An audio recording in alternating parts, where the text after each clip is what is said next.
I've concluded that after almost 3 months of futile efforts to reach an agreement that we can use to bring the legislature back in special session, and given that the different areas we have of disagreement remain what they were, essentially what they were at the end of the legislative session almost 3 months ago, that I'm not going to call a special session. I'm not going to pursue any further the attempts to knit together an agreement. Last Friday when the Speaker and Majority Leader and I met, we were at exactly the same impasse that they were almost 3 months ago, and funding for the Southwest Light Rail. I'm not asking for state money, but asking for the authority for the federal government, for the local governments involved to put money into to underwrite that last remaining portion, and other areas that in terms of the transportation, the earmarking of transportation projects, which I know Representative Thiessen, who's not here, but I spoke with him last night, is a strong concern of his, and some other incidental matters, but those are the principal differences, and they remain. And so it's I think it's past the point now where we can have any more fruitful discussions. If you want to add anything. Well, I mean, the only thing I guess I have to add is, we identified last Friday, I guess, 4 different options for the Speaker to consider. He wrote them down.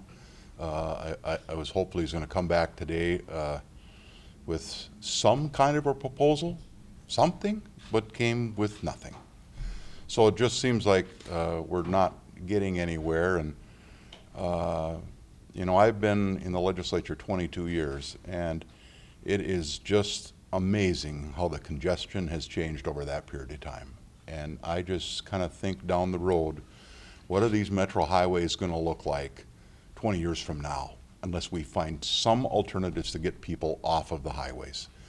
And I think they're lacking vision. I think leaders have a responsibility to prepare the public for those kind of transitions down the road. I think they've decided to shirk that responsibility because it's hard, and sometimes leading is hard, but they're unwilling, I think, to take on the tough challenge. It's pretty unusual when the state's business community wants something, the labor community wants something, the local governments along the project want it. There is, near unanimous support among the affected parties to accomplish this project between Minneapolis and Eden Prairie. We did some polling recently. Over 60% of the people in Eden Prairie support it, but somehow we can't get there. And one of the alternatives that we offered was just allow these 5 metro counties to levy the same kind of sales tax that the 82 others can. 82 counties can levy 0.5% for transportation. My county, St. Louis, is one of them that's made a decision to do it. And they're investing a lot of money in our county roads and bridges. So I just find it hard to believe that we can't give these 5 counties just the same authority that everyone else has, but we just can't seem to get the Speaker or his caucus to get there. So their position hasn't changed from the last night of session, and they haven't made no kind of a counteroffer of any kind, even though we put a number of different alternatives on the table. So I don't see a path forward. Let me just say also, I intend, beginning of the next legislative session, to put a tax bill. I can't say it'll be exactly the same, but it'll incorporate most of what's in the tax bill, and also the bonding bill, which will start with the projects that are where there's agreement between the House and the Senate the last night. And obviously the legislature will have its own prerogative from that point as to how it handles those 2 bills. But in terms of the bonding, in terms of this money being available to start the next beginning of the next construction season, a bill passed now would have almost about the same effect as a bill passed in January or early February. Glad to respond to questions. Senator Bakk, can you tell us what some of those other options are that you put on the table that they would not consider? Well, the Senate had one the last night. Just allow Hennepin County or the rail authority to participate at a level higher than what's allowed in current law. Current law a rail authority can only put 10% of the money into a project. The proposal the Senate passed the last night would have let Hennepin County put 20% into that project, all local money, no state funds. That was one that, frankly, I think looks pretty easy. Allowing them to levy the additional 0.25% like the other 82 counties can, I thought seemed pretty easy. So those are the two really kind of major pieces. The other one was a dissolution of CTIP, but we found out that Ramsey County, apparently, I heard from Ramsey County that they weren't interested in doing that. So that wasn't an option. And then there's the issue of certificates of participation that the governor or the Met Council could issue, but can't be done without an appropriation to the Met Council to backfill their budget. So it would have taken $6 to $10 million in an appropriation to the Met Council to provide the debt service for those certificates of participation. The Speaker's been unwilling to backfill the Met Council's budget so that it could have been done that way, and came with no alternative. So we're just kind of stuck in that they won't consider anything. To both of you, does this help Democrats by not having a special session? Does this make it easier to elect Democratic majorities? I don't know how to assess that. I haven't tried to assess that. I'll leave it to the 4 caucus leaders to give their views on that. But you know, I think both the tax bill and the bonding bill would be very beneficial to lots of Minnesotans. And that's my disappointment, that we couldn't get this worked out in a way that we could proceed with both and pass both and have them provide the tax relief and the new projects that will benefit thousands of Minnesotans. In your assessment, where does this leave Southwest Light Rail? Is the region going to be able to apply for federal funds come early 2017? Back to the drawing boards. You know, I haven't really spent any time focusing on what the alternative would be, because other the ones that Senator Bakk outlined that would involve the legislature, because I just wanted to focus on this. I'm going to meet tomorrow with Chairman Dunnick and start the process of seeing what other options, if there are any, are available. I don't know. One line of thought is that there's too much litigation wrapped up with that line right now, that it'd be better to wait until that's all cleared. That's what we've heard from some people on the other side of the aisle. What would you say to that? I don't know the consequences of that. I couldn't give you an answer today. After I had the meeting tomorrow, that's the question I'll ask. I don't know the situation. And like Real ID, the federal government's position keeps evolving or changing, should we say? So I just don't know. But I do know that the longer it's delayed, the implementation, the cost keeps going up, as it has already. So it's. Senator, how confident are you taking this this divide over light rail to the voters as you fight to maintain your majority?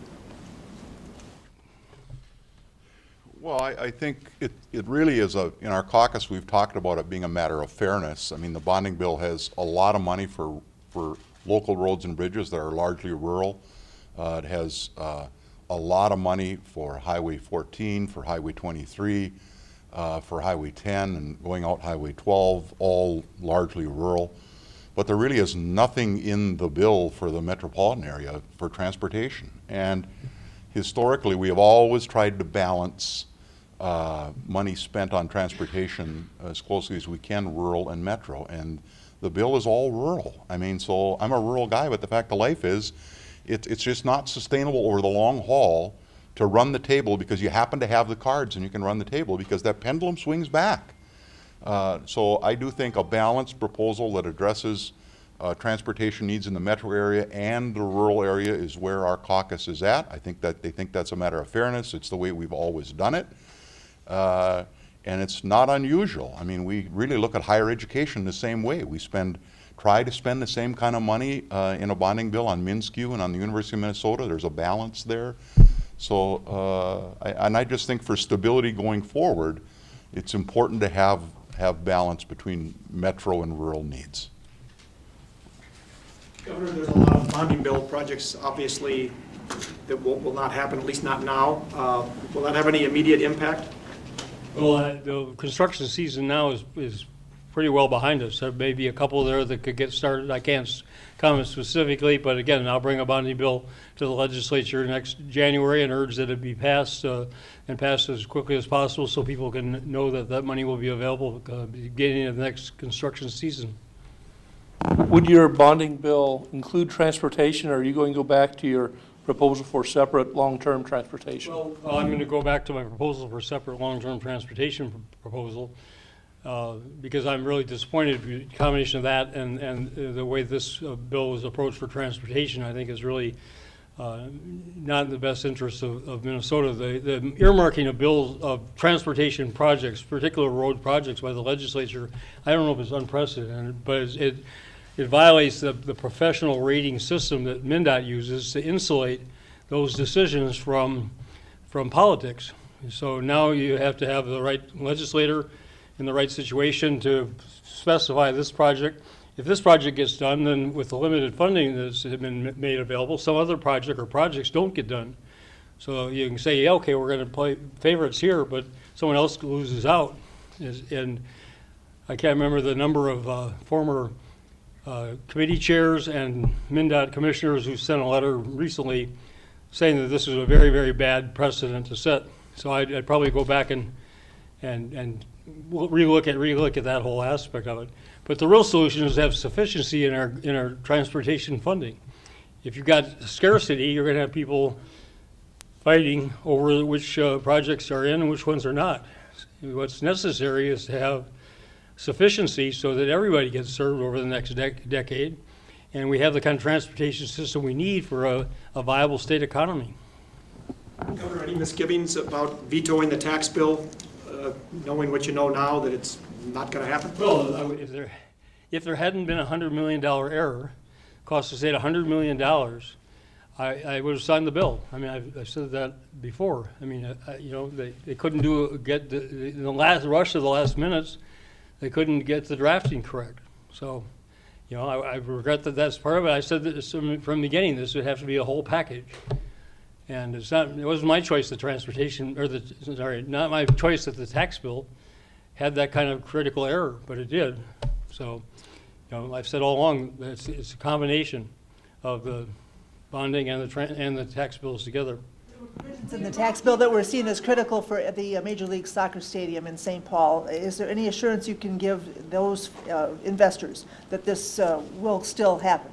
Well, I can't guarantee you anything, but we'll bring that back as part of the tax bill I'll present to the legislature next January and urge that the legislature act on it as quickly as possible.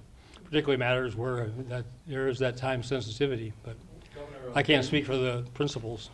A couple of months ago, right after the session ended, you suggested that you would not hold the tax bill hostage, I think is the word that you used.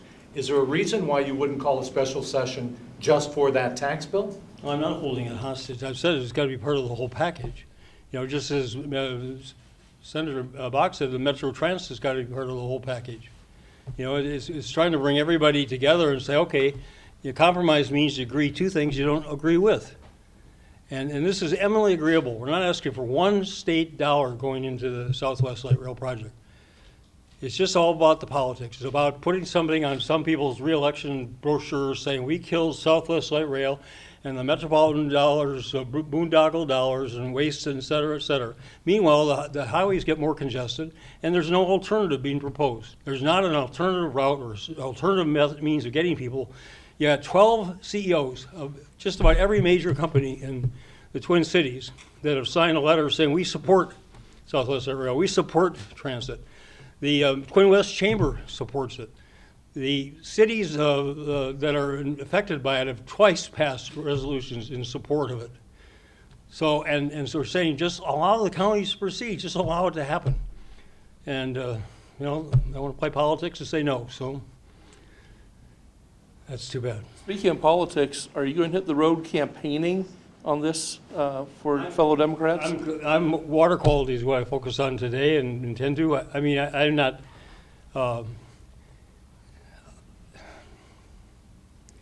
You know, this is not a campaign issue for me. This is about what's best for Minnesota, what's best for the metropolitan area. I'm very clear involves public transit projects Southwest, maybe Botno, definitely the Orange Line, the one gateway coming in from the east to Metro. I mean, these are projects that are going to be essential if we're going to have an expanding economy in the metropolitan area, and if it benefits the metropolitan area, it benefits the whole state.